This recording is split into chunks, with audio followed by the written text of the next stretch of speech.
Good morning again, dear colleagues and dear friends. I call the meeting of the General Committee on Economic Affairs, Science, Technology and Environment to order. Colleagues, the agenda for this meeting has been distributed. Could I please invite you to adopt the agenda? Any objections? I don't see any objection. The agenda is adopted. Dear colleagues, may I remind that the election of committee officer for the next annual session of the Assembly will take place during the committee's final session, which is likely to take place on Wednesday, 2nd of July at 9 a.m. As agreed yesterday, nominations for candidates for election should be handled into the table office by 6 p.m. today. In this second meeting, we will continue our consideration of the amendments to the draft resolution from the rapporteur, Ms. Paula Cardoza. Time permitting, we will then consider the first two supplementary items on youth perspectives on facilitating brain circulation and preventing brain drain in the OSCE area, proposed by Ms. Tasser from Slovenia. Responding to the demographic winter proposed by Ms. Kugler from Austria.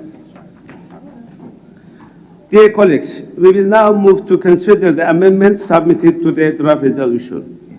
Certain valid amendments have been tabled and copies of the amendments have been made available. As yesterday's meeting, we adopted amendments 1 and 2 and oral amendment 1 and reached paragraph 23 of the draft resolution. In discussing amendments, I will call for proposer of the amendment first, and then we call any opponent of the amendment.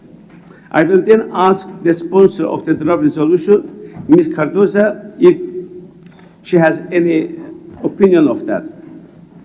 Following that, I shall put the amendment to the vote.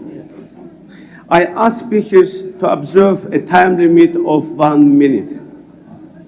We are also required to vote on every paragraph to which there are no amendments.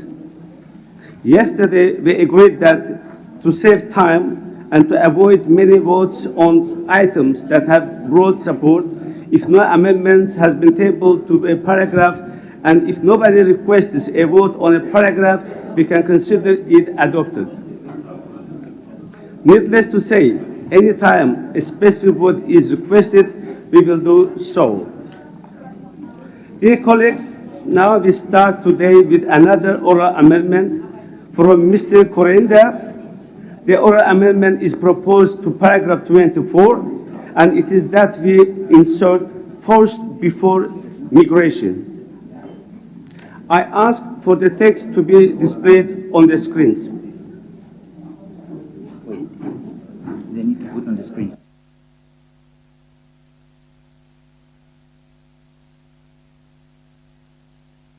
So we will have enough time to consider this oral amendment, but I'd like to remind you that in accordance with paragraph 10 of the Rule 22 of our Rules of Procedure, first I will ask whether there is any objection to the oral amendment being considered.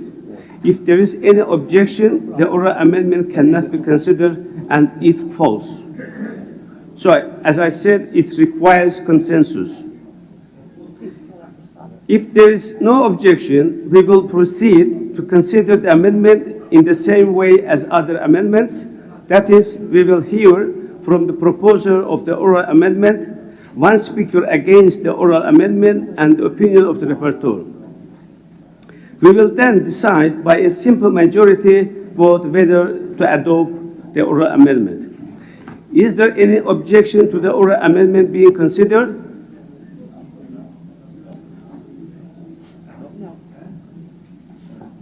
Mr. Pascal, you have enough time. Is there any objection?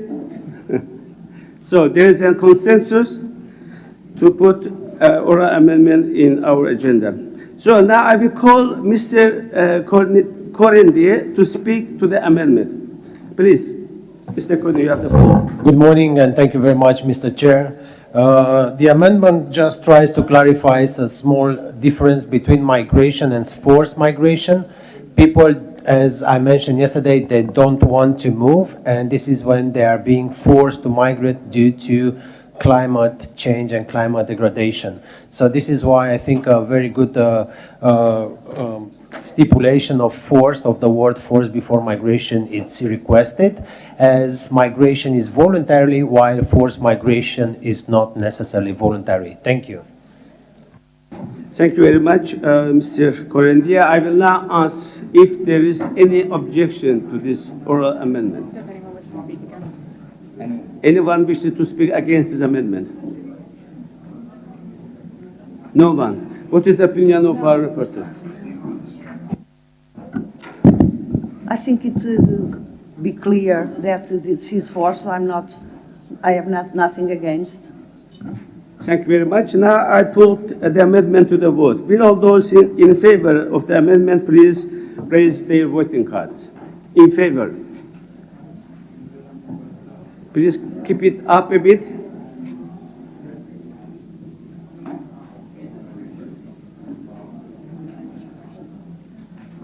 Thank you very much. Any objections?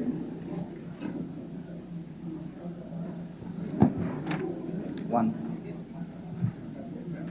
Are there any abstentions? One. No, two.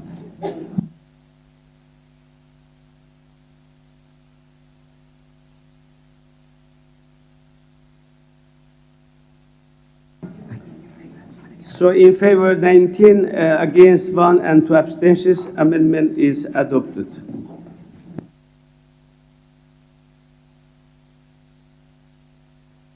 So now we will vote on paragraph 24 as amended. Will all those in favor of the paragraph please raise their voting cards? As amended, in favor.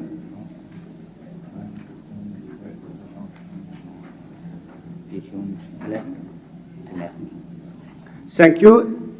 Against? Who are against, please raise your voting cards. One. Thank you. Any abstention? One.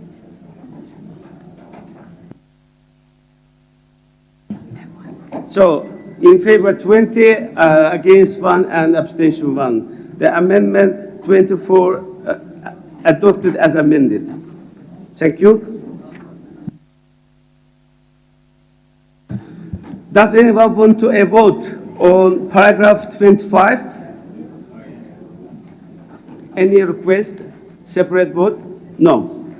So it's agreed to with their request. Paragraph 25 agreed to. Amendment 3. I will call Mr. Harris from United States of America to propose Amendment 3 to delete paragraph 26. As far as I know, Mr. Harris is not here. If anyone wishes to move this amendment on his behalf, please raise your hand or voting card.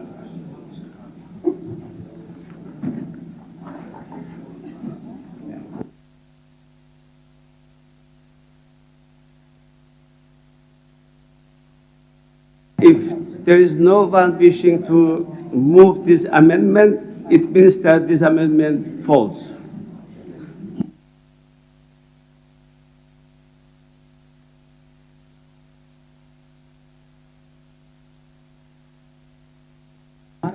Now I will ask if anyone wants to have a separate paragraph on 26 and 27. It is not the case. So paragraph 26 and 27 are agreed to. Oral Amendment 3.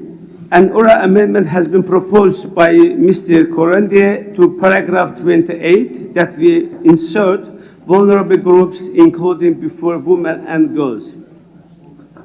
I ask for the text to be displayed on the screens first. Okay?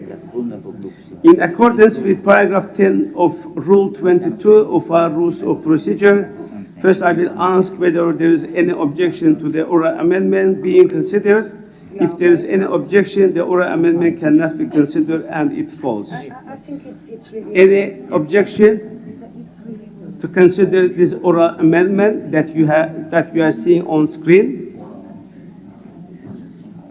There's an Please. objection over there. So that's, so it just Switzerland. falls. It's just. it's So just the you are amendment. against? Can't consider it. You are against? Okay, it means that we cannot consider this oral amendment because we don't have Yes. consensus. So that's good.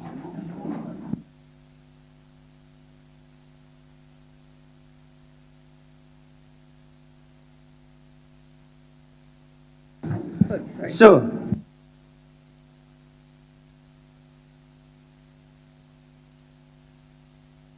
yeah. Okay, dear colleagues, I now ask if anyone wants to have a separate paragraph, separate vote on paragraph 28. No. So it's agreed to. It means that paragraph 28 is agreed to.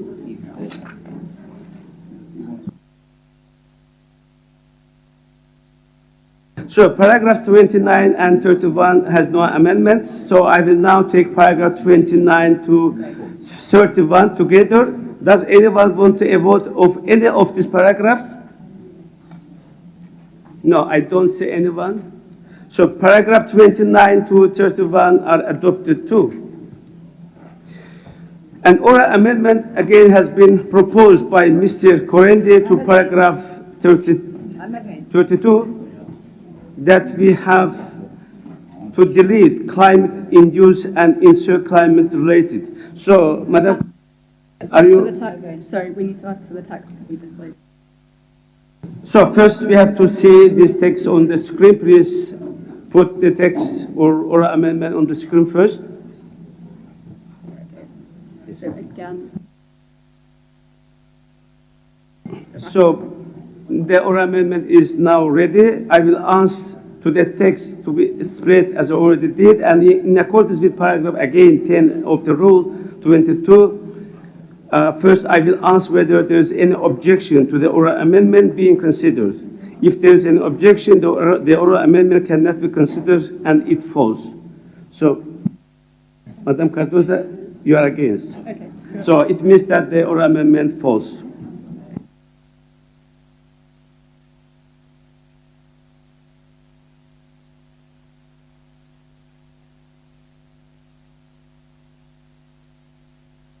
So, dear colleagues, I now ask you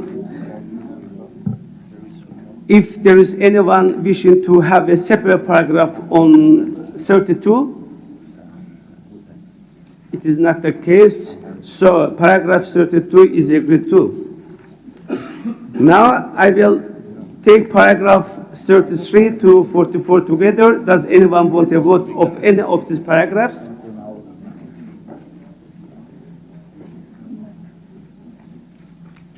No, no separate vote. So paragraph 33 to 44 are agreed to.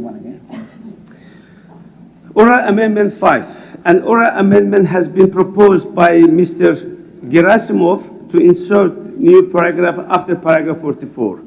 I ask for the text to be displayed on the screen, and I will also read out the text. The new paragraph after paragraph 44 would read, calls on the Russian Federation to immediately cease all military activities in Ukraine and unconditionally withdraw all forces and military equipment from the entire international recognized territory of Ukraine. Release Ukrainian prisoners of war and unlawfully detained Ukrainian civilians. Return abducted Ukrainian children. Compensate Ukraine for the damage caused to its people, land, nature, and infrastructure. So this is also on the screen. In accordance with paragraph 10 of the Rule 22 of our Rules of Procedure, first I will ask whether there is any objection to the oral amendment being considered. If there is any objection, the oral amendment cannot be considered and it falls. So any objection? I don't see anyone wants to object this oral amendment made by Mr. Artur Gerasimov. So, if there is no objection, I will proceed to consider amendment in the same way as others amendments. That is, we will hear from the proposer of the oral amendment, one speaker against the oral amendment and the opinion of the rapporteur. We will then decide by a simple majority vote whether to adopt the oral amendment. Is there any objection to the oral amendment being considered? No objection. I call Mr. Gerasimov to speak to the amendment. Please, Artur, you have the floor. Mr. Chair, thank you very much. Dear colleagues, first of all, thank you for everybody for supporting this amendment. A report from Paula Cardozo is already great, but now, especially during the last months and weeks, the level of attacks for Russian Federation increased drastically, especially air attacks. That's why, at the moment, we really want to make more precise para and put it into this draft report, calling Russian Federation immediately stop all these war operations because they are destroying our infrastructure. They are destroying our civilian houses. They are killing our civilians. And that's related exactly for the topics we are discussing here in the second committee. This is not just things which are on the first and third, because they are destroying our country economically, they are destroying our infrastructure, they are destroying hospitals, they are destroying schools, they are destroying kindergartens. That's why we wanted to make more precise paragraph and put it after the general paragraph, which was already in the draft resolution. I kindly ask everybody to support this paragraph during the voting. Thank you. Thank you, Artur. Now I will ask if anyone wishes to speak against this amendment.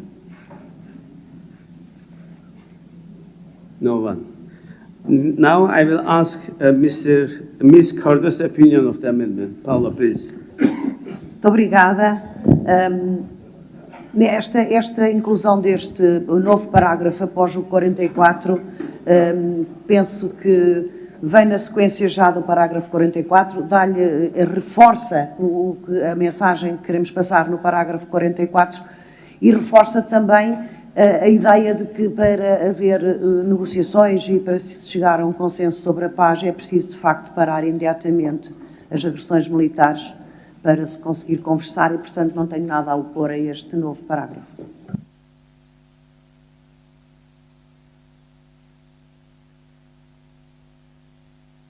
Thank you very much. I shall now put the amendment to the vote. Will all those in favor of amendment please raise their voting cards? In favor?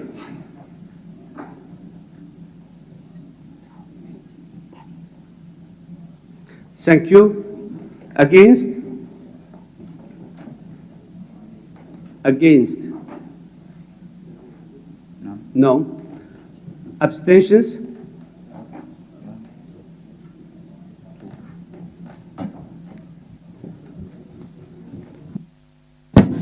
So the result of the vote is in favor 29, no one is objecting, and 2 abstentions.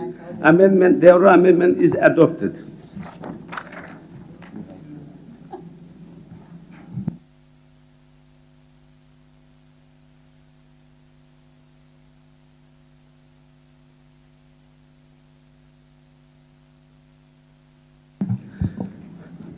Does anyone want to vote on paragraph 45? No one. Paragraph 45 is agreed.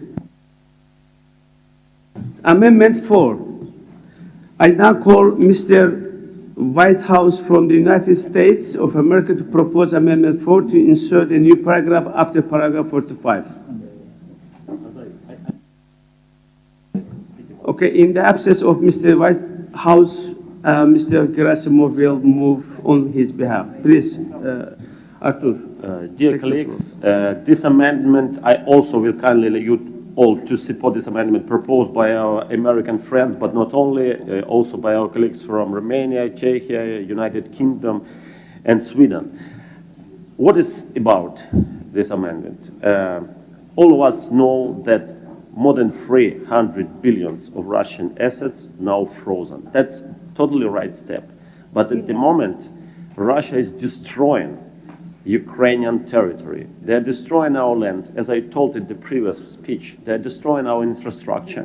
And now, thank you very much for all your states who are helping us. All. United States, Germany, France, Italy. I can, name all of the states. But I think it's unfair that at the moment, those destroying which Russia is doing in Ukraine, not paid by confiscated Russian money. I think it's unfair. That's why we need to make this small step and approve this amendment with purpose to be closer for usage of all this frozen money for restoring of Ukrainian destroying objects. Thank you very much. Thank you, dear Arthur. Now, I will ask if anyone wishes to speak against Amendment 4. Please, Belgium. Je vous remercie, Monsieur le Président. Alors, bien sûr, les actifs gelés doivent servir à la reconstruction de l'Ukraine. Ça, nous en sommes bien d'accord. Nous avons, en Belgique et au sein de l'Union européenne, gelé actuellement les intérêts pour financer les dépenses militaires en faveur de l'Ukraine. Toutefois, commencer à utiliser par tranche substantielle la totalité des valeurs gelées pose un problème juridique aujourd'hui que nous ne sommes pas capables de remplir. Et la solution doit venir non seulement de la Belgique, donc de mon pays, mais également de l'Union européenne au sein d'un consensus. Et donc, il me semble prématuré de libérer des tranches substantielles. Nous pourrions être attaqués sur le plan du droit international, mais également nous risquerions de mettre à mal la réputation de la société Euroclear qui détient des actifs autres que les actifs russes. Et donc, pour l'instant, même si nous soutenons la proposition, le timing de celle-ci ne nous semble pas adéquat.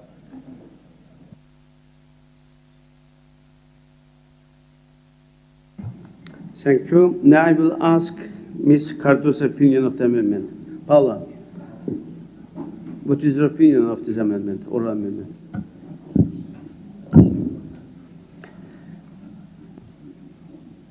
Penso que esta emenda é justa no sentido de que, de facto, o dinheiro que está congelado deverá ser aplicado na reconstrução da Ucrânia.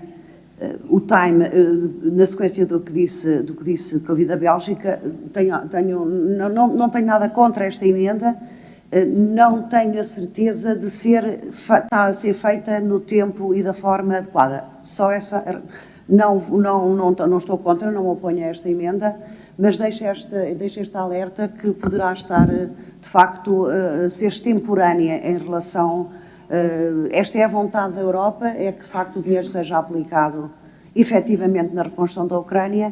Muitas vezes o tempo e a forma e a legalidade não é compaginada com este tipo de voluntarismo e de vontade que nós todos temos. Só deixo esta ressalva, apesar de facto na sua essência eu não me oponho a esta emenda.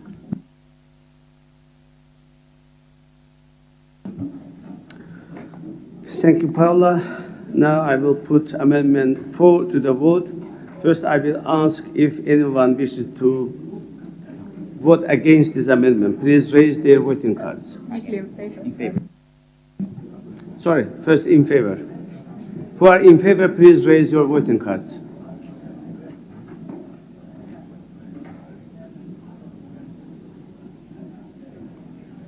Who are in favor? Keep it up a bit, please.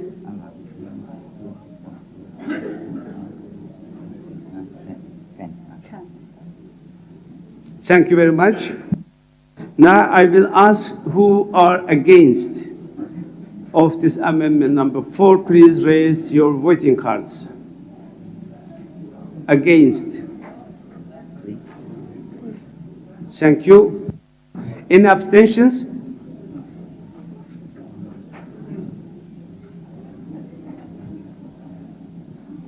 Thank you.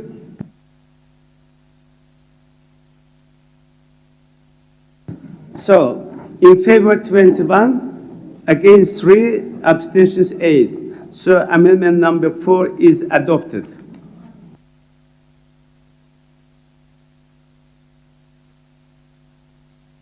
Dear colleagues, now we will take paragraph 46 and 47 together. Does anyone want a vote on either of these paragraphs? Any separate vote asking? No, this is not the case. So paragraph 46 and 47 are agreed to. She's not here. But someone else. Dear colleagues, now I will call Ms. Tangu from France to propose Amendment 5 to insert a new paragraph after paragraph 47. As far as I know, she is not here. Mr. Pascal will move this amendment on her behalf. Merci, oui, je vais défendre l'amendement de ma collègue Liliane Tandy qui n'est pas encore, nous a pas encore rejoint. L'amendement propose à renforcer la coopération régionale dans les Balkans occidentaux, une région stratégique pour la stabilité et la prospérité de l'Europe, en encourageant les États participants de l'OSCE à soutenir des projets conjoints dans les domaines de l'économie verte, des infrastructures durables et de la sécurité environnementale. Nous pouvons promouvoir une stabilité et une résilience accrue. Les Balkans occidentaux font face à des défis environnementaux et économiques majeurs. En s'appuyant sur les initiatives existantes de connectivité et d'intégration économique, nous pouvons non seulement améliorer la qualité de vie des citoyens de cette région, mais aussi renforcer la coopération transfrontalière essentielle pour une paix durable. Cet amendement, en fait, est essentiel car il promeut une approche collaborative et proactive pour aborder les défis climatiques et économiques tout en encourageant une prospérité commune. Je vous encourage tous à soutenir cet amendement pour un avenir plus stable et durable dans les Balkans occidentaux. Je vous remercie. Thank you very much. Does anyone wish to speak against Amendment 5? I don't see anyone. So I will ask now opinion of our rapporteur. Paula, please, you have the floor. I'm in favor, nothing to. Thank you very much. Now I shall put Amendment 5 to the vote. First, I will ask all those in favor of the amendment, please raise their voting cards. In favor.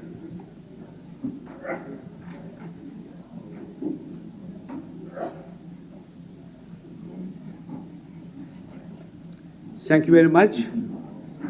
Against? All those against?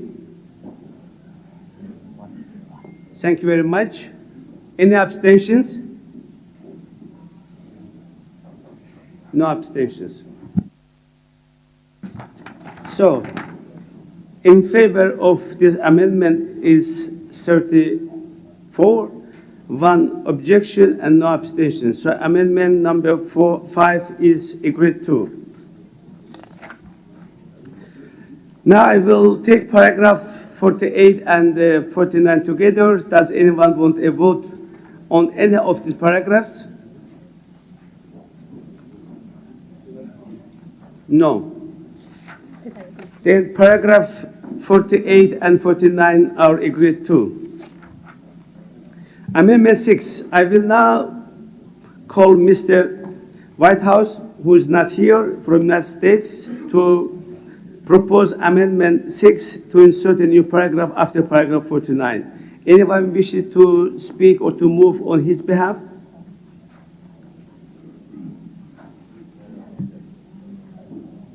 Sweden, please.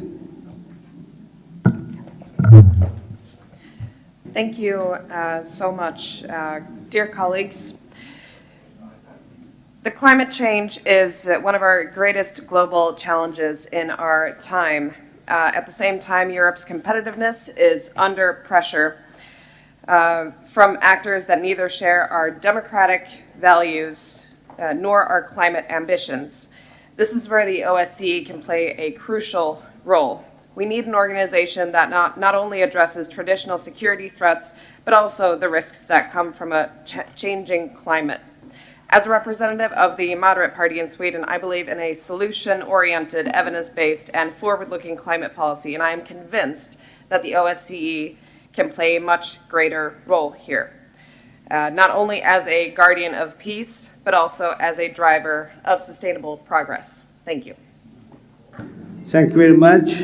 Now I will ask if anyone wishes to speak against Amendment 6. No one. What is your opinion, Madam Rapporteur? I'm in favor. No In problem. favor. Thank you. Now I shall put Amendment 6 to the vote. First, I will ask who are in favor of the amendment, please raise their voting cards. In favor?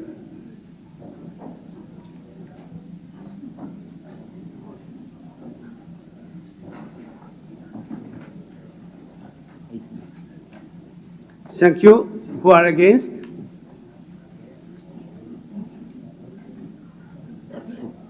Three.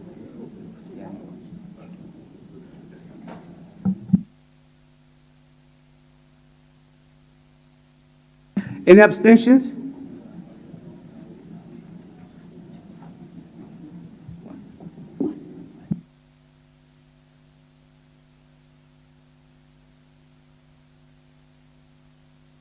So in favor, 32, objection 4, and abstention 1. So amendment number 6 is adopted. Paragraph 50 to 55. I will now take paragraph 50 to 55 together. Does anyone want to a vote of any of these paragraphs? No. Paragraph 50 to 55 are agreed to. Amendment 7. I will now call Mr. Alizard from France to propose Amendment 7 to insert a new paragraph after paragraph 55. Pascal, please, you have the floor. Monsieur le Président, merci. Le Moyen-Orient a son pétrole, la Chine a ses terres rares, énoncé Deng Xiaoping en 1992. Dans un monde en constante mutation géopolitique, nous passons d'une dépendance stratégique à une autre, et aujourd'hui et pour les années à venir, notre dépendance aux terres rares doit nous alerter. Étant donné que ces ressources indispensables sont localisées dans des gisements très spécifiques, leur exploitation soulève plusieurs questions géopolitiques. La situation quasi monopolistique de la Chine entraîne des risques de dépendance et de graves menaces pour notre sécurité. C'est pourquoi il est essentiel que les États de l'OSCE adoptent une stratégie commune pour sécuriser leurs approvisionnements en terres rares. Il est impératif de mettre en place des politiques cohérentes et coordonnées. Seule une approche collective et responsable nous permettra de relever les défis posés par cette dépendance croissante aux terres rares. C'est dans cet esprit, Monsieur le Président, mes chers collègues, que j'ai souhaité compléter la résolution de la deuxième commission par l'ajout de ce paragraphe dédié. Je vous remercie. Thank you. Does anyone wish to speak against Amendment 7? I don't see anyone. Now I will ask opinion of Madam Rapporteur. Paolo, what do you think of it? Muito obrigada. Sou a favor, acho que é um assunto muito pertinente e que nos deve preocupar, com uma atualidade brutal, muito grande, e, portanto, não tenho nada a opor a esta introdução deste novo parágrafo. Thank you. Now I shall put Amendment 7 to the vote. First, I will ask who are in favor in the amendment. Please raise their voting cards. In favor?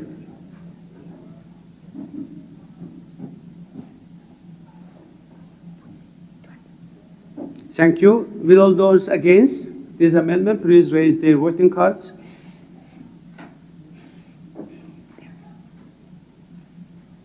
Any abstentions?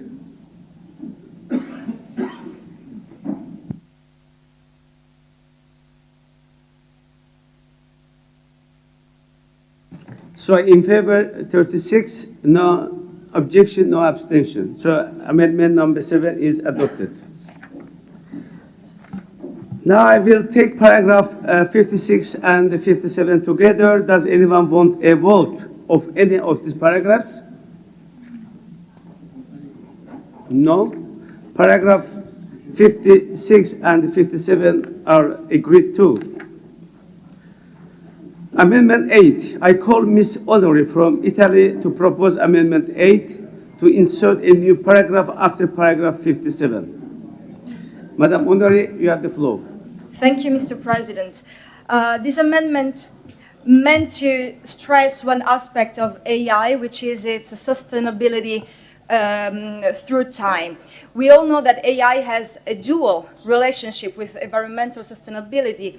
If on one side it can be a powerful tool for addressing environmental challenges and to find new solutions, we also know on the other hand that AI models, especially large language models, can require significant amounts of energy to train and operate.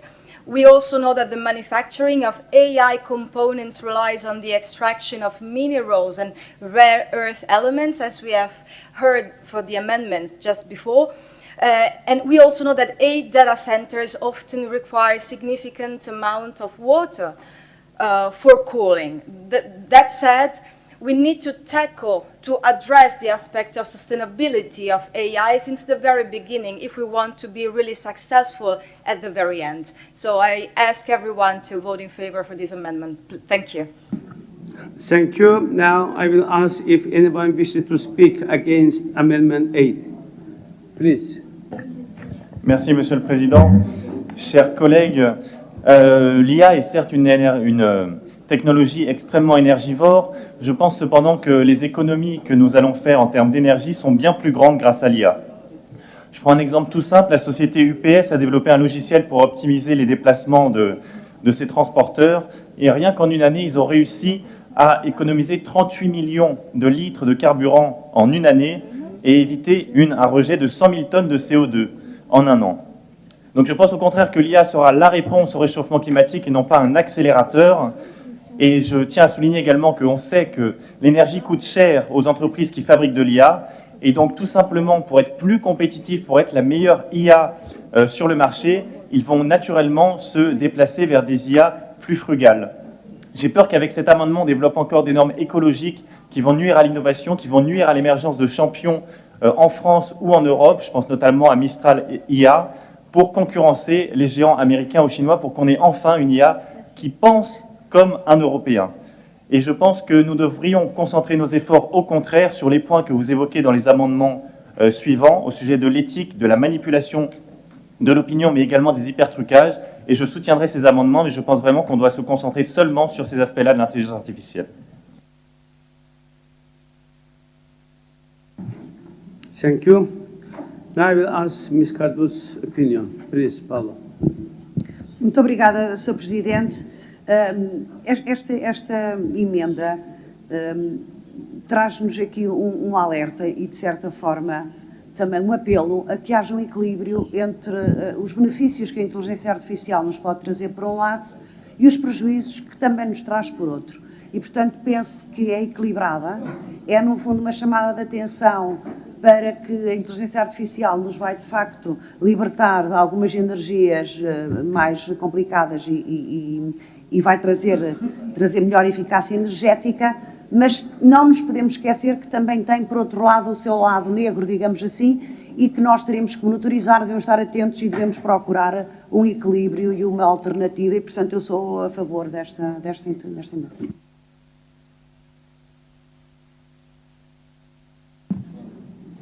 Thank you. Thank you very much. Now I shall put Amendment 8 to the vote. First, we will ask who are in favor of the amendment. Please raise their voting cards. In favor.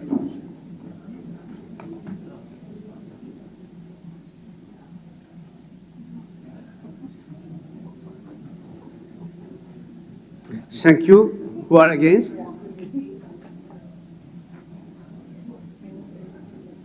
Against. Thank you. Any abstentions? No abstentions.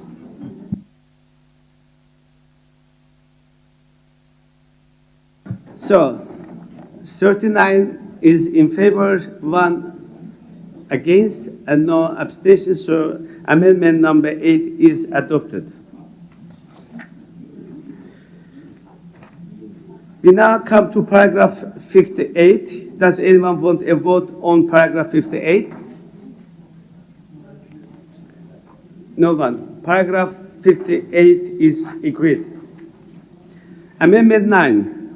I now call Ms. Odebrink from Sweden to propose Amendment 9 to insert a new paragraph after paragraph 58. So, Madam Odebrink is a rapporteur of the third committee. Now, I will ask another colleague from Sweden to propose this amendment, please. Thank you, Chair and their colleagues. I speak on behalf of my colleague Carina Ödebrink, who has proposed this amendment, which calls on the Standing Committee to develop concrete proposals to address the persistent underrepresentation of women in the OSCE Parliamentary Assembly. Gender equality is a core democratic value, and yet our own assembly does not reflect the diversity of our own societies. This was already included in last year's Bucharest Declaration, but since then, no viable steps have been taken to implement it. That is why we must raise this issue again and ensure it's not forgotten or sidelined. And by adopting this amendment, we commit to practical steps and not just words to strengthen the role of women in shaping international policy. Thank you. Thank you. Does anyone wish to speak against Amendment 9? No one. What is your opinion, Madam Reporter? In favor. You are in favor. So I will now put Amendment 9 to the vote. Will all those in favor of the amendment please raise their voting cards? In favor?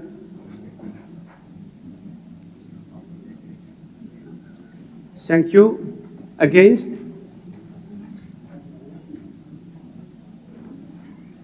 Against? Thank you very much. Any abstentions?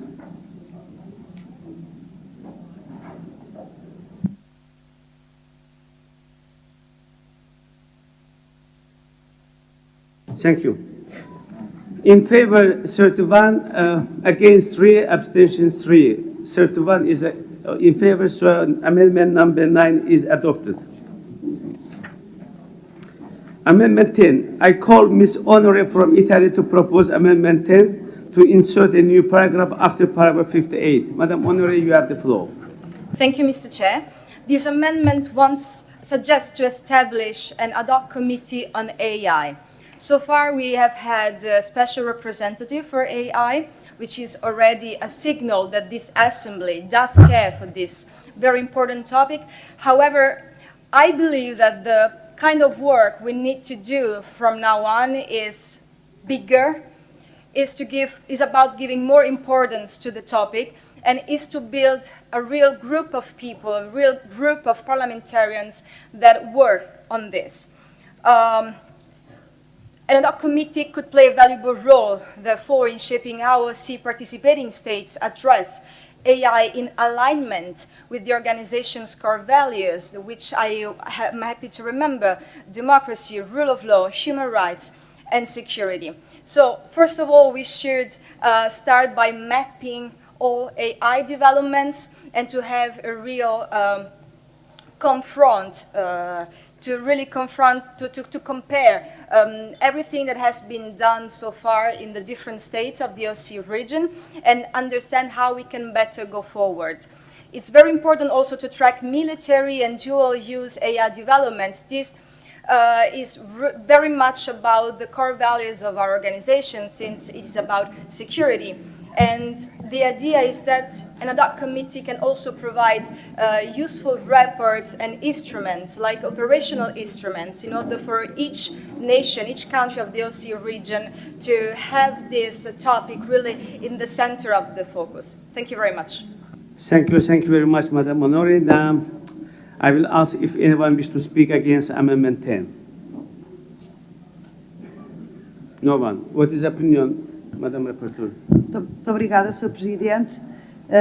Esta proposta de constituir uma comissão ad hoc para a inteligência artificial no seio da Assembleia Parlamentar da OSCE parece-me pertinente, acho uma ideia interessante, porque a inteligência artificial é de facto a atualidade, não é o futuro, é hoje.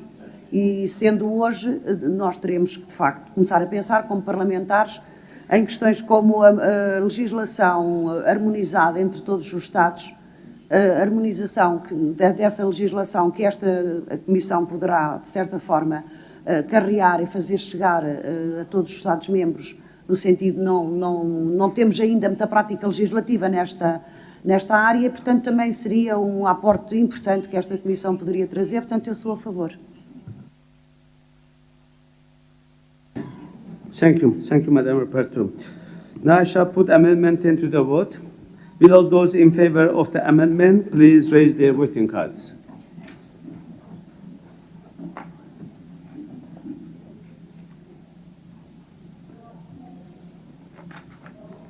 Thank you very much. Against?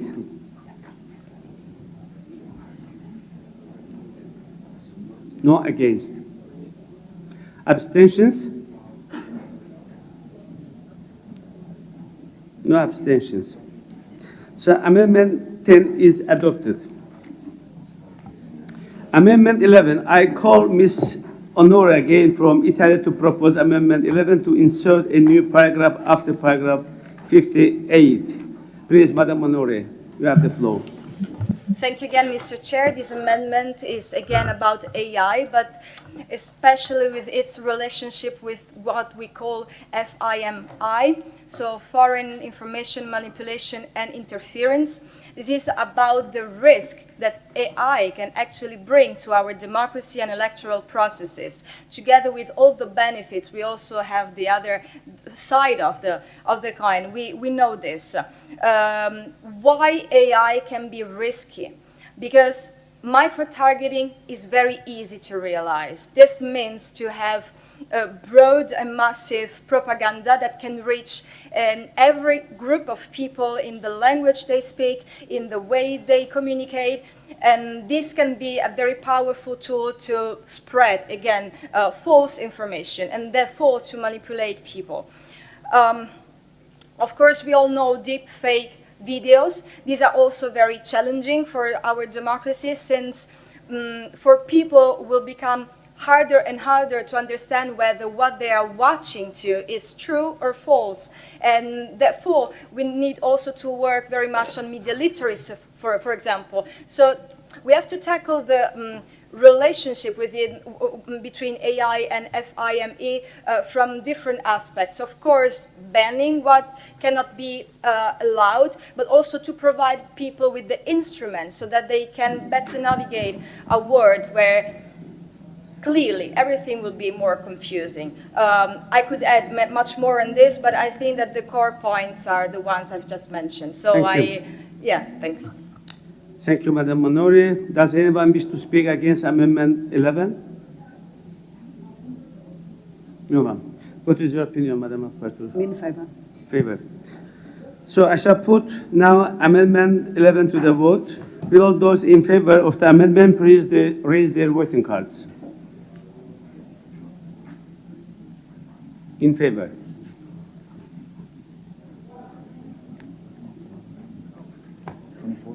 Thank you. Against? Against?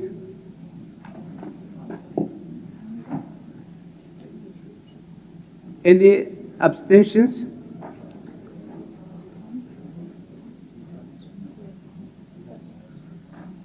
Thank you. So in favor 41, against 1, abstention 1. So Amendment 11 is adopted. Now, paragraph 59. Does anyone want to have a separate vote on paragraph 59? No. Paragraph 59 is agreed. Amendment 12. I call Mr. Dalkılıç from Turkey to propose Amendment 12 to delete paragraph 60. Mr. Dalkılıç, please, you have the floor. Teşekkür ediyorum Sayın Başkan. Sayın Cardoso'ya bu önemli meseleyi el alan kapsamlı rapor için çok teşekkür ediyorum. Hem hedef hem transit hem kaynak ülke olarak Türkiye, göç ve insan hareketliliği konusunda ülkem çok tecrübe sahibi ülkedir. Düzenli ve düzensiz göç olgusunun hem nedenleri hem sonuçları itibariyle çok katmanlı siyasi, ekonomik, kültürel boyutları vardır. Güvenlik politikalarını da derinden etkileyebilmektedir. Dolayısıyla göç politikaları da çok boyutlu olarak, bütüncül olarak yaklaşmak zorundayız. Karar tasarısında insan hareketliliğinin iklim planlamasına dahil edilmesi önerilmektedir. Bu göç politikalarına bütüncül yaklaşım geliştirme anlayışına uymayacaktır. Göç gibi karmaşık, dinamik olgunun diğer unsurları göz ardı etme riskiyle karşı karşıyayız. Konunun uluslararası boyutuna baktığımızda ise 1951 Cenevre Sözleşmesi başta olmak üzere mevcut uluslararası hukuki çerçevede iklim kaynaklı göçü mültecilik statüsüne dahil etmemekte. Bu alanda geniş yorumlar ise hem de hukuki belirsizlik yaratmakta hem de bazı devletler açısından yük paylaşımı ve güvenlik kaygılarını gündeme getirmektedir. Bu nedenle söz konusu maddenin metinden çıkarılması uygun olacaktır. Desteklerinizi bekliyor, teşekkür ediyorum.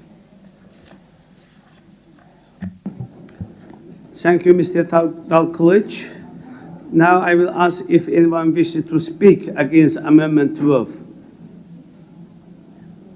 Romania, please. Thank you very much, Mr. Chair.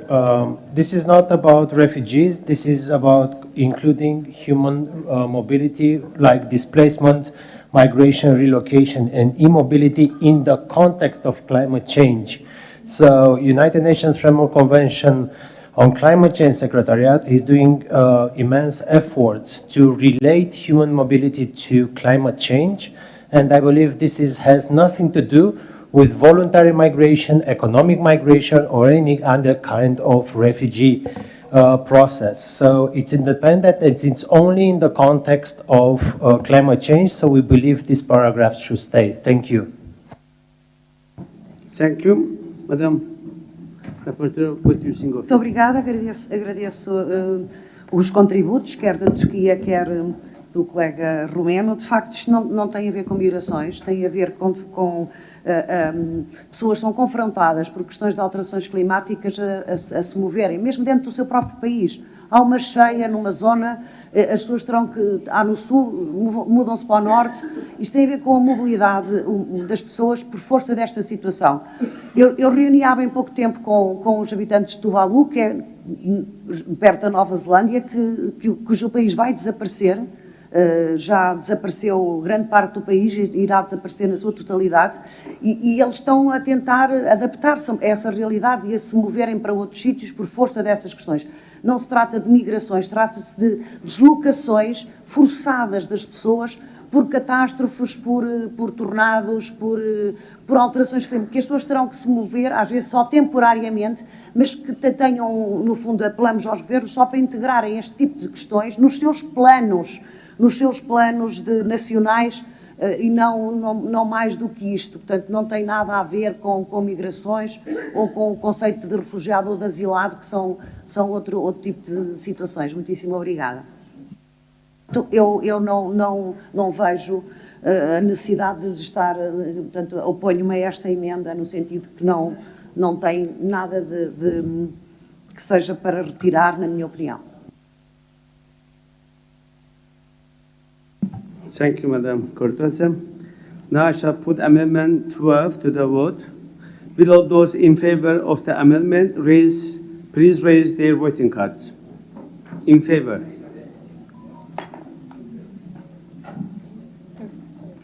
In favor. 6. Thank you. Who are against?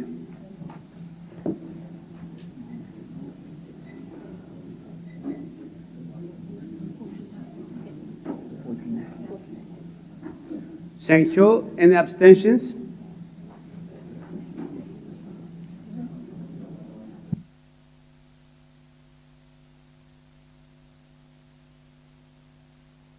So, in favor 9, against 29, no abstentions.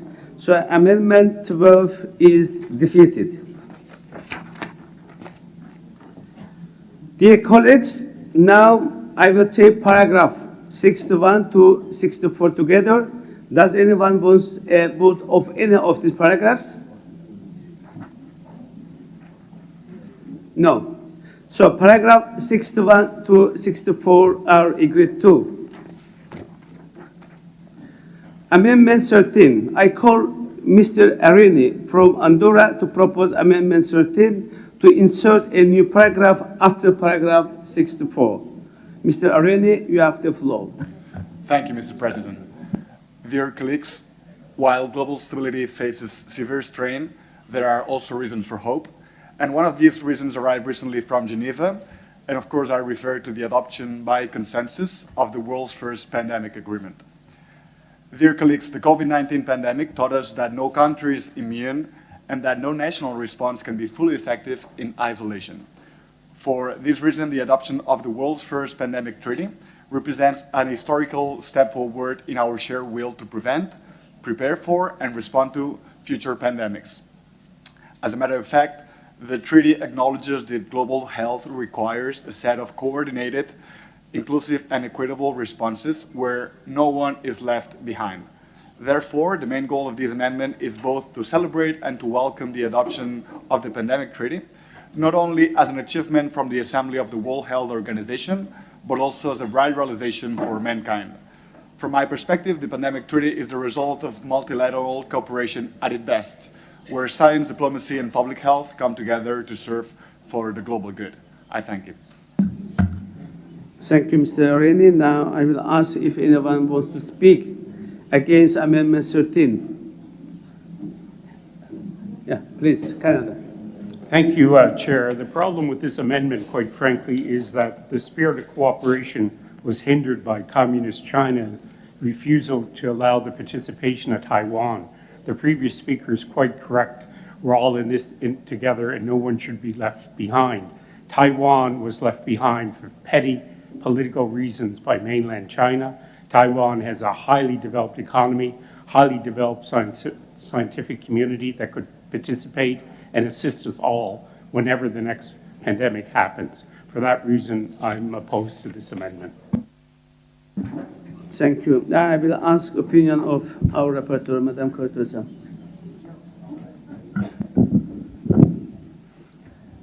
Muito obrigada, Sr. Presidente.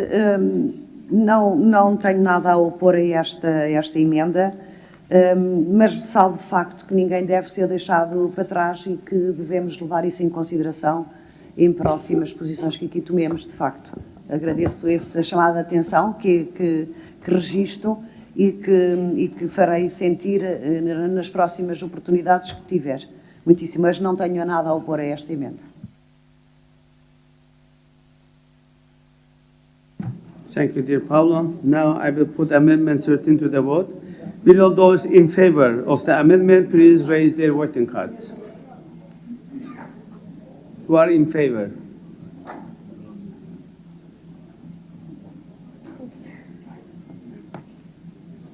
Thank you. Against? Who are against? Thank you. Any abstentions?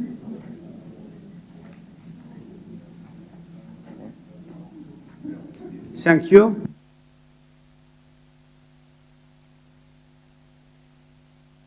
So, in favor 20, against 8, abstentions 4.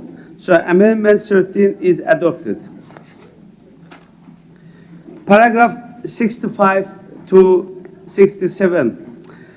I will put these two paragraphs together, 65 and 67. Does anyone want to have any of these paragraphs separate vote?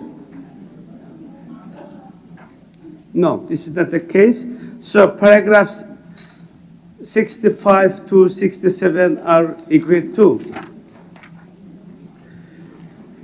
Dear colleagues, that concludes the consideration of amendments. I want to thank all of you for your great contribution. Now I propose that we formally move to a vote on the draft resolution as amended.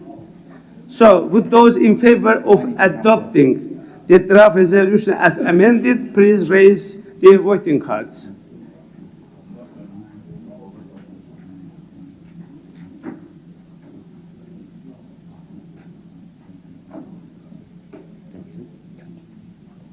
Thank you. Against?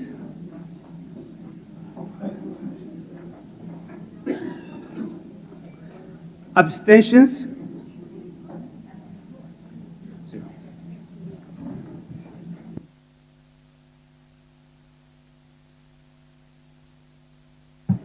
So in favor 42, against 2, no abstentions. So the draft resolution as amended is adopted. So I want to congratulate Paula Cardoza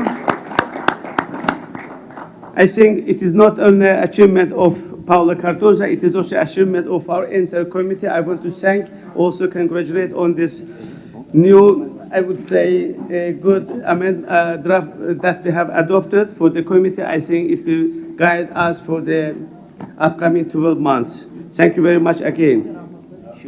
You want to say, okay, Madam Rapporteur, please. Quero agradecer a todos a confiança que neste projeto e agradecer também os contributos que as emendas no fundo trouxeram e a melhoria que trouxeram a este documento. Agradeço a todos a vossa colaboração e contarei sempre com a vossa colaboração para trazerem e acrescentarem, porque é assim que se constrói. Nós estamos também disponíveis para as sugestões, sendo elas boas. Muitíssimo obrigada a todas pela vossa colaboração.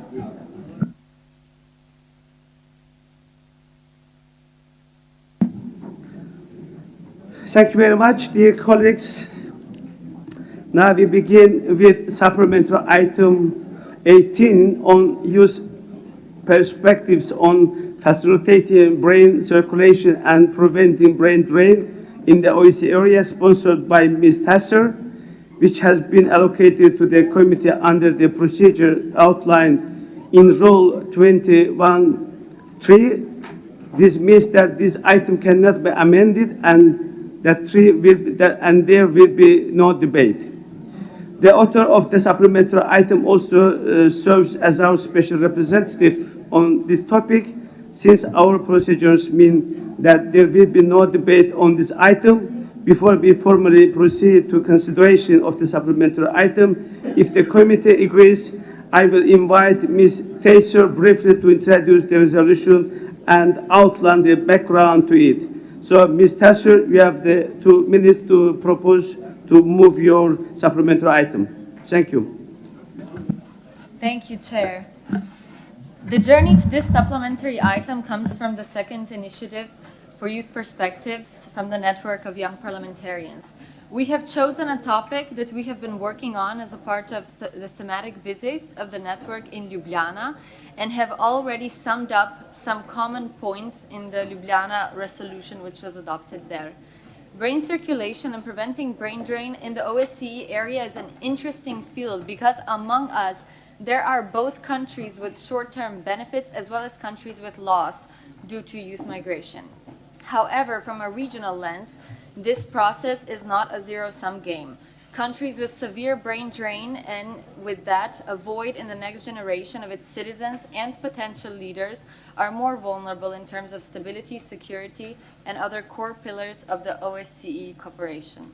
As a result of our workshops with youth in participating states, we highlighted the need to collect more reliable data on youth migration, encourage national action plans that promote brain circulation, support tangible initiatives such as return grants, tax incentives, and administrative support points for returning migrants, foster expatriate networks supporting brain circulation, promote long distance and hybrid collaboration through investments in digital infrastructure, and encourage OSCE participating states to establish youth advisory bodies or expert panels to provide national youth-related policy recommendations. Thank you to all co-signatories for your support, and especially to active parliamentarians from Andorra, Cyprus, Georgia, Montenegro, Norway, and our colleagues in Slovenia for organizing workshops, as well as the young participants who have shared their views and hopes for their future in our region. Thank you, Chair. Thank you.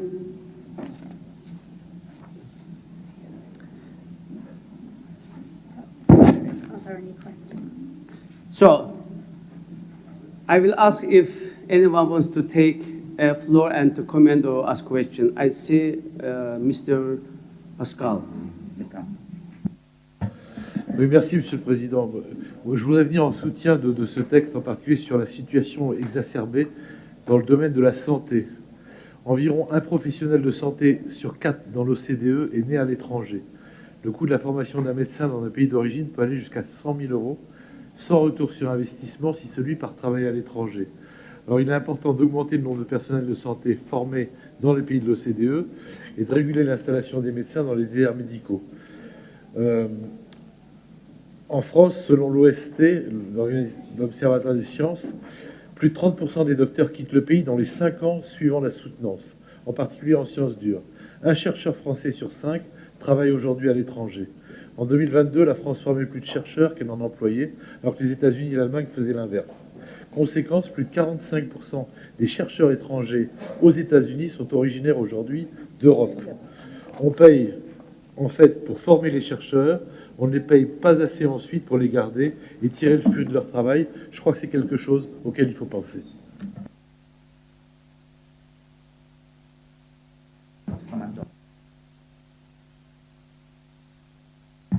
Thank you very much. Now I'd like to give the floor to Ms. Lopez from Andorra, please. Thank you, Mr. Chair. First of all, I would like to express my gratitude to Ms. Lucia Tasher, the President of the Network of Young Parliamentarians. I also wish to thank the young parliamentarians from the delegations of Cyprus, Georgia, Montenegro, Norway, and Slovenia, who together with the Andorran delegation have collaborated to organize these workshops on brain drain and brain circulation. These workshops are particularly valuable because they allow us to connect more closely with our citizens, to listen to their ideas and concerns and to translate them into real and meaningful policies. This direct exchange strengthens democratic participation and ensures that our actions as policymakers are grounded in the realities of the people we represent. The topic of this supplementary item, brain drain and brain circulation, is a critical issue that poses a real threat to the future of our social and economic development. We are witnessing, particularly in our home country, a growing divide between the high average level of education among young people and the skills required in the national labor markets, which often lack diversification and remain concentrated in low-skilled sectors. In many cases, these markets offer mostly low-income jobs, which not only limit the prospects of young professionals, but also undermine national consumption. This situation calls for greater cooperation between participating states to develop synergies, foster collaboration, and support the emergence of high value-added economic sectors. Such an approach can help retain talent within our regions and empower young people to build their personal and professional lives in their home countries. It is essential to promote entrepreneurship and economic diversification programs and initiatives that encourage the youth to stay, create, and innovate in our home countries. A country or region where young people feel compelled to live in order to grow, both personally and professionally, is a region on a path to economic decline, but also at risk of erosion of its cultural and social identity. Thank you, Mr. Chair. Thank you very much. Our next speaker is from Belgium, Mr. Lacombe, sorry. Merci, Monsieur le Président. Vous améliorez votre français de jour en jour. Je trouve que cette résolution est tout à fait pertinente et intéressante. Et je voudrais revenir sur le point 10 qui considère que pour retenir les cerveaux dans les pays d'origine ou pour les faire revenir, il faut un cadre de bonne gouvernance, des cadres juridiques efficaces, une lutte contre la corruption et le développement économique est considéré comme essentiel. Je partage à 250% ce considérant, mais néanmoins, dans les demandes qui sont faites par l'Assemblée parlementaire de l'OSCE, à partir du point 14, je ne retrouve pas la formulation concrète de cet objectif dans les considérants, dans les demandes effectives faites, à part le point 15 de la résolution qui parle simplement de soutien à l'état de droit. Et donc j'aurais voulu savoir pourquoi, après avoir tant parlé de gouvernance, de lutte contre la corruption, etc., et d'un soutien au développement économique des pays, on ne parle plus après que de l'état de droit. L'état de droit, ce n'est pas que le respect des droits humains. J'espère qu'on peut amender dans un sens plus favorable encore cette résolution pour lutter contre la corruption. Je vous remercie.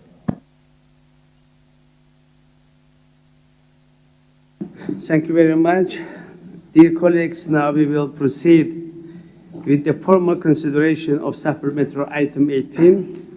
This supplementary item has been allocated to the committee under the procedure outlined by Rule 23, as it had received no amendment.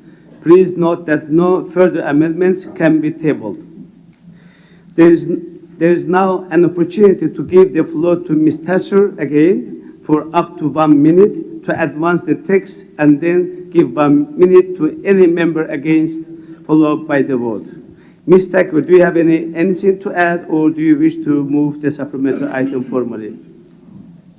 I would like to add thank you, Please. Chair. First, thank you everyone for your supportive remarks. And just a quick reply to my colleague from Belgium. I think this is a very good point. As a lawyer myself, I definitely think in this direction. The reason why maybe it has not been emphasized as much is because we really tried to transform the feedback we got from youth in these workshops into the resolution. And in the countries where the workshops were conducted, that is the messages that we received. Maybe in the future, if we're able to do these workshops in more countries, which is what our goal is, so we can have a more comprehensive feedback, these aspects will be reflected as well. But I personally wholeheartedly agree that this is a key to preventing a brain drain. Thank you again for everyone's contribution, and I move on this item. Thank you very much. Does anyone wish to speak against supplementary item 18? No one. Does anyone want a separate vote of any of these paragraphs? No. Now we will formally move to a vote on the draft resolution. Would those in favor of adopting the draft resolution please raise their voting cards?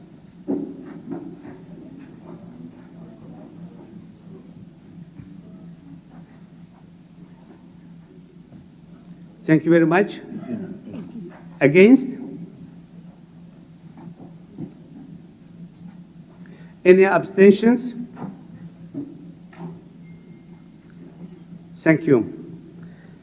So draft resolution is adopted. Congratulations, Madam Tasser.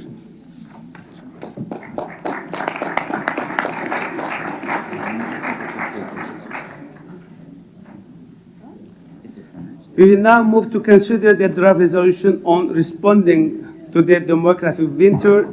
This has been allocated to the committee under our usual procedure and will be dealt with in the usual way. I would now like to give the floor to the sponsor of the draft resolution, Ms. Kugler from Austria. Thank you very much. I'm here. Oh, yes. Thank you very much, Chairman. It is very nice for me to be back in the second committee after I was rapporteur for 3 entire years. It is great to see you, Asai, Arthur, Paula, and Marco. We were a good team, and I enjoyed to be here. I am going to speak very briefly on supplementary item number 2, responding to the demographic winter. It was a highly supported supplementary item, one of the top supported items also by virtually every group here. It also fits neatly with what we have just heard from Lucy Taher from Slovenia.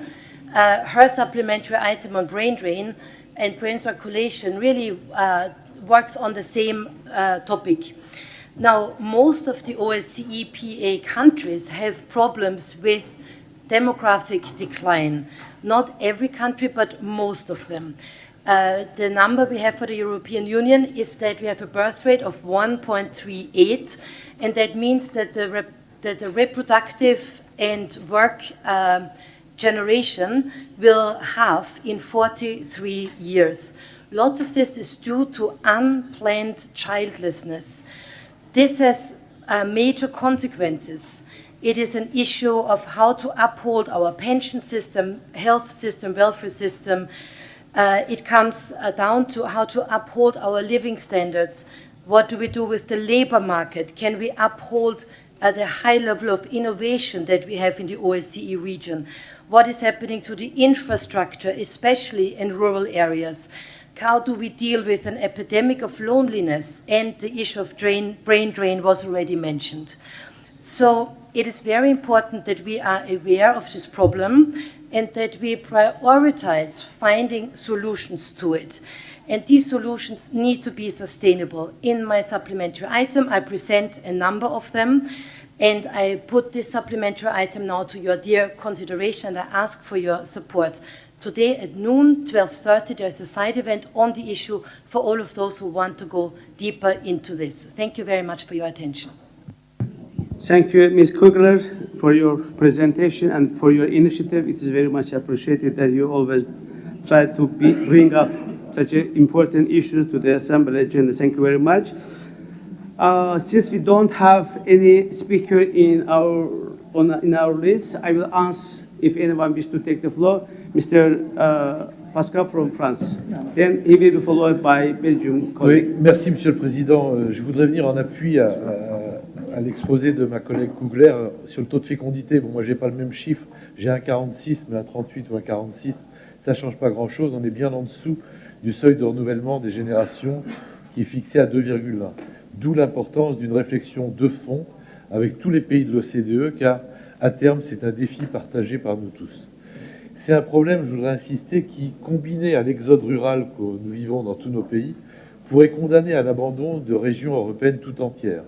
Plus d'un tiers des régions de l'Union européenne ont vu leur population baisser depuis 2010. Je prends l'exemple de la Bulgarie qui a perdu près de 10% de sa population depuis 2010. Certaines régions rurales d'Espagne, d'Italie, de France, Croatie perdent jusqu'à 1 à 2% de leur population par an. Donc je pense qu'il faut qu'on réfléchisse tous ensemble à des solutions qui sont une combinaison. On a vu avec les cerveaux avant comment éviter la fuite des cerveaux à partir de la politique de la famille, à partir des politiques d'immigration, de l'organisation du travail avec les nouveaux instruments. On a parlé de l'IA tout à l'heure, le travail à distance. Tout ça, c'est une réflexion que nous devons avoir de manière commune pour revenir, pour renforcer le retour à une démographie qui permette le renouvellement des générations au sein de l'OSCE. Donc en appui à la résolution proposée par ma collègue Kugler. Thank you very much. Now, I'd like to give the floor to our colleague from Belgium, Mr. Lacroix. C'est parfait, Monsieur le Président. Perfect. Alors, oui, j'aurais une voix un peu plus nuancée sur la résolution. Cette résolution est une résolution importante et il y a beaucoup de points intéressants, notamment sur les politiques d'aide aux familles, sur le plan d'une aide financière, d'une aide sociale, d'une aide en matière de santé. Néanmoins, je trouve qu'il y a une vision un peu de type conservatrice et ou archaïque dans la manière dont on veut défendre la fécondité en promouvant la fécondité comme étant la solution à tout. Donc je voudrais m'assurer auprès de l'auteur de la résolution que derrière cette résolution, il n'y a pas une volonté de restreindre le droit à l'avortement pour les femmes, car c'est un choix qui leur appartient. Et une politique de fécondité, une politique de natalité, parfois une politique peut être conçue comme une politique anti-avortement. Donc je voudrais avoir je voudrais être rassuré par l'auteur de la résolution. Enfin, Monsieur le Président, pour ne pas abuser du temps de parole, il y a également le point 13 de la résolution qui me pose un problème en ce sens qu'on choisirait une immigration en fonction des proximités culturelles et sociales et les capacités d'intégration a priori de certaines populations. Et ça me pose problème également, car je trouve que ça pourrait être considéré comme une migration choisie sur le plan de la proximité culturelle ou de la proximité religieuse, alors que nous défendons un monde où les uns et les autres doivent se parler, doivent pouvoir travailler ensemble, et qu'il n'y a pas une vision unique de la conception occidentale. Merci.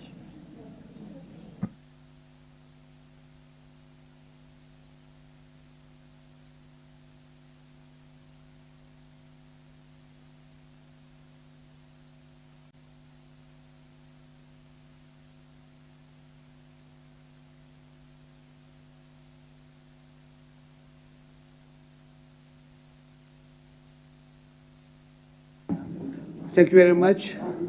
Oh, we have one more speaker.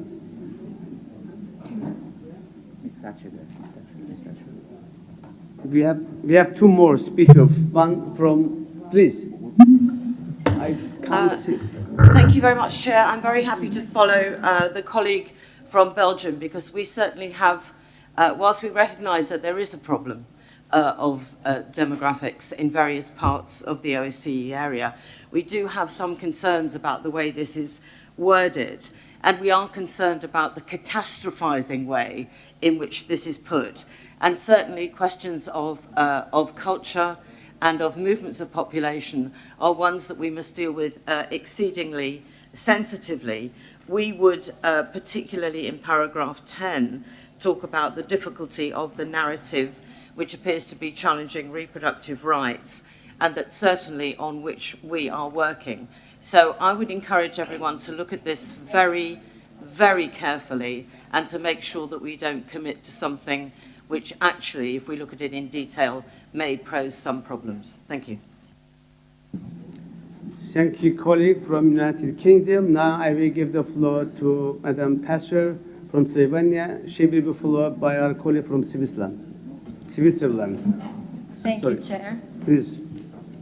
The reason why I think it is important to talk and support this supplementary item is because it does seek to address causes of declining birth rates. It does not only look to encourage people to have children, but it looks deeper, and I think it is important for us to talk about infrastructure, to talk about social systems, to talk about the fears we have as young people thinking about having a family, concerning housing, and because I think these topics are important to address and that we should not dismiss the topic, I do support the resolution. However, I must say, of course, that reproductive rights should not be in question when we are talking about encouraging our next generations to have families and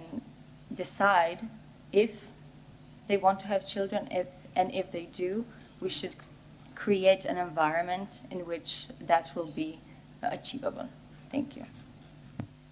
Thank you very much. Next speaker, our colleague from Switzerland. Please, you have the floor. Merci, Monsieur le Président, Mesdames, Messieurs. Je pense que ce point additionnel porte sur un problème absolument crucial. La question n'est pas de déplorer que ce soit catastrophique, il faut voir les choses en face. Donc nous vivons une catastrophe démographique, et s'il y a un élément clé pour l'avenir d'une société, d'une culture, d'un continent, c'est bien la démographie.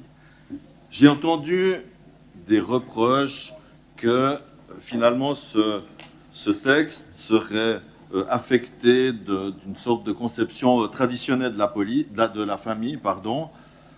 Au contraire, je m'en félicite. Je pense qu'il est bon d'encourager la fécondité de ceux qui sont féconds. Ensuite, juste un point sur la migration. L'expérience montre que la seule migration qui a des chances de réussir, c'est celle qui est notamment fondée sur la proximité culturelle. Donc personnellement, je tiens à ce qu'on conserve cet élément dans ce texte. Merci.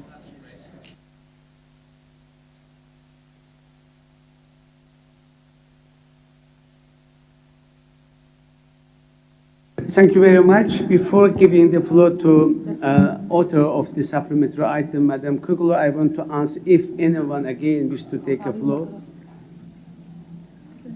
Latvia? No. You want? Do you want to speak?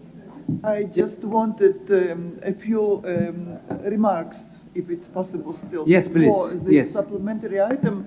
You know, this problematic raised by this supplementary item, it is the same what we have actually in Latvia, yeah, this demographic winter, yeah, a lot of problematic, and since this year is priority for Latvia's government and politician, yeah, and therefore, of course, you can look through all the articles, maybe some articles do not respect the policies of governments in different countries, but in general, I would support because it's a real problem, yeah, in Europe and Latvia as the part of European Union. So I fully support. Thank you.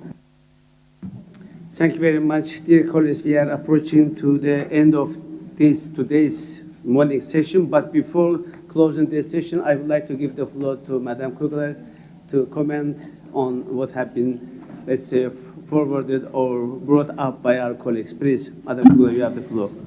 Thank you very much, Mr. Chair. I would like to thank all delegations for what they have said, including the critical remarks, and also especially for the support. Maybe to find a compromise, you will find on several occasions in the text the respect for personal choices. In a liberal democracy, we cannot tell people how many children to have, and we do not want to do this. We just want to raise awareness for a problem and to encourage people, but the respect for the individual choice is absolutely key, and we will not circumvent that. Secondly, with regards to the issues of migration, obviously we are all aware that there are challenges, but we have a compromise that is tabled in the amendments, and I think when we come to the discussion of the amendments, we will find a way that suits everyone so that we can speak of successful integration, but in a terminology that works for everyone. The solutions proposed are by far not restricted to the increase of fertility, while I think that most of our governments would say that would be a good thing if the people wanted that. But there is so much talk about technological innovation, about healthcare so that people will have a healthy old age, about how to deal with the epidemic of loneliness and so on and so forth. So you will see when you look at this, many approaches, and it's a proposal for you to say what is good for our country. So, and then the friend from the UK said we need to look into details. I agree. I would like to reiterate that today at 12:30 we are meeting at a side event in order to look into details. Thank you very much for your kind consideration. Thank you very much. Dear colleagues, I have to conclude today's morning session, but I will say that we will have to continue the consideration, the amendment to your, Madam Kugler, supplementary item in the afternoon at 2:30 p.m. So again, thank you very much for your contribution. See you in the afternoon.